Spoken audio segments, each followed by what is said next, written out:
Quelle est, Monsieur le Président, votre position dans le dossier du Sahara? Merci, Monsieur le Président. De l'armée guinéenne, sa population, nous vous remercions à la reconnaissance de Sa Majesté Mohamed VI, de son dévouement et de son esprit croyant, comme il a toujours hérité depuis ses ancêtres. Parce que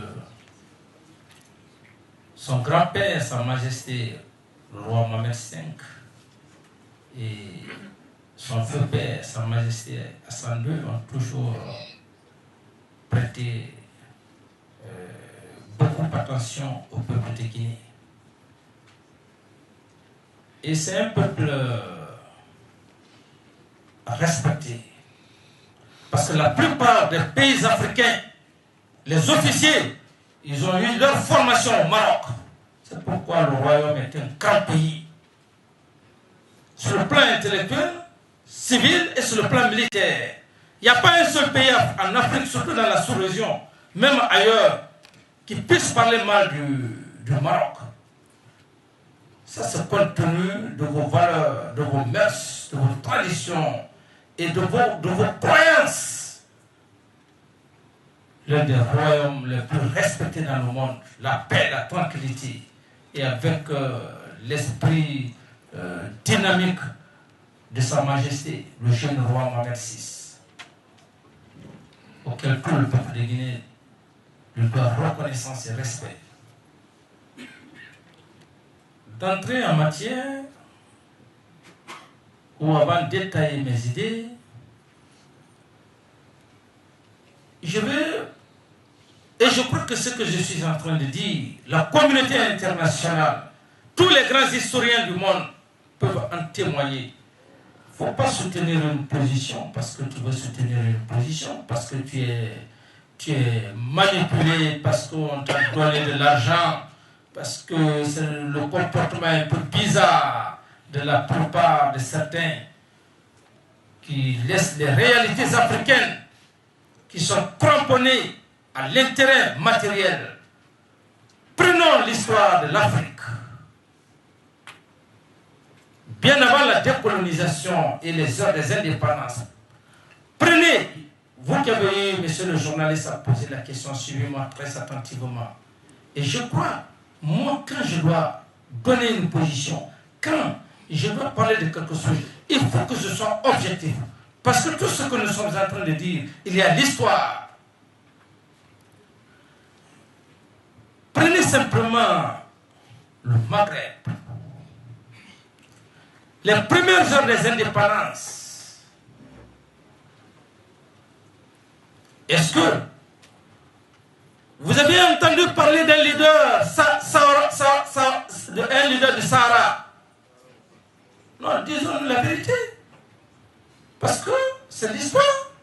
Mais par la manipulation, par la cupidité, les gens ont cherché à créer un système d'intoxication en démobilisant une partie du territoire du Maroc, qui est le Sahraoui, qui est le Sahara.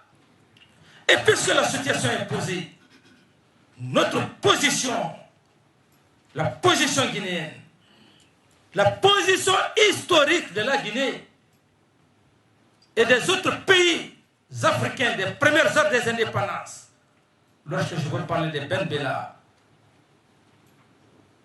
de Gamal Abdel Nasser, le roi Mohamed V, les Bourguiba, les Ouldada, c'est eux qu'on a connus, qu'ils ont un territoire, qu'ils ont une nation. Quand on a besoin de l'argent, acceptez qu'on vous donne l'argent, mais dites la vérité.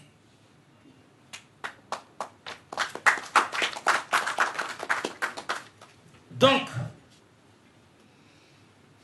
je resterai dans la position historique de la Guinée et de tous les pays africains et de l'histoire, en reconnaissant que le Sahara le Sahara.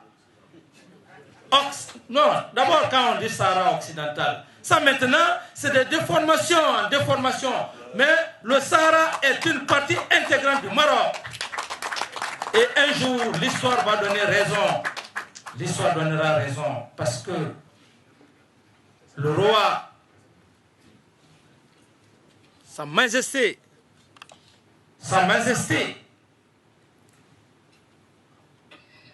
Feu Hassan II avait créé toutes les conditions, même la communauté internationale, en leur donnant l'autonomie.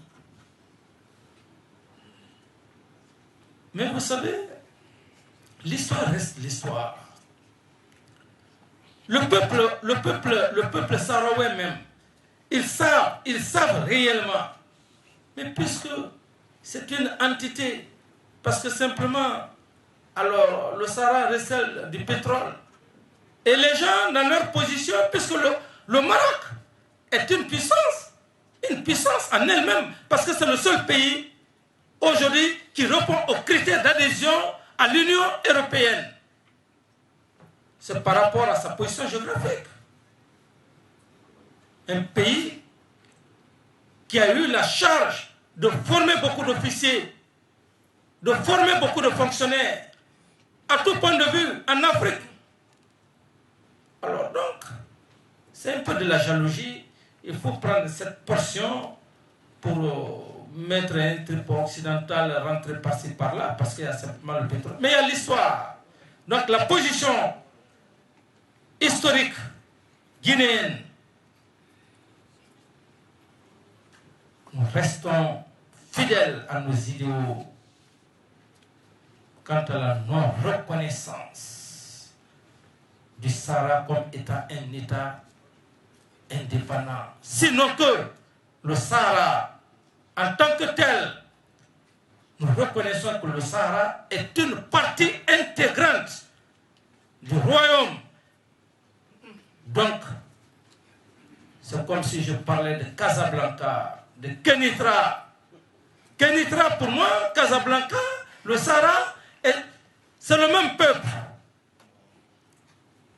Donc, rien ne pourra changer notre position, quel que soit l'argent.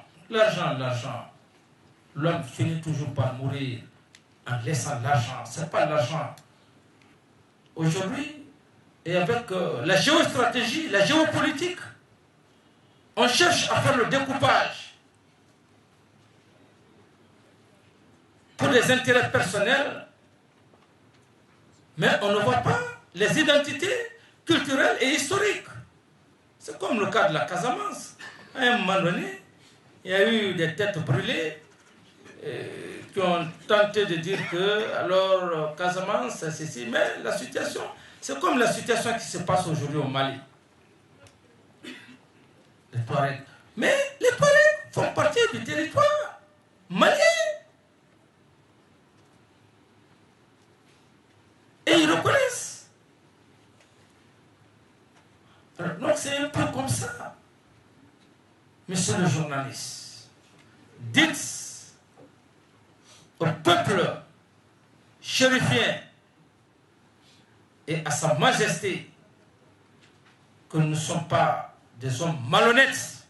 Nous sommes honnêtes. Notre position, le Sahara est une partie intégrante du royaume.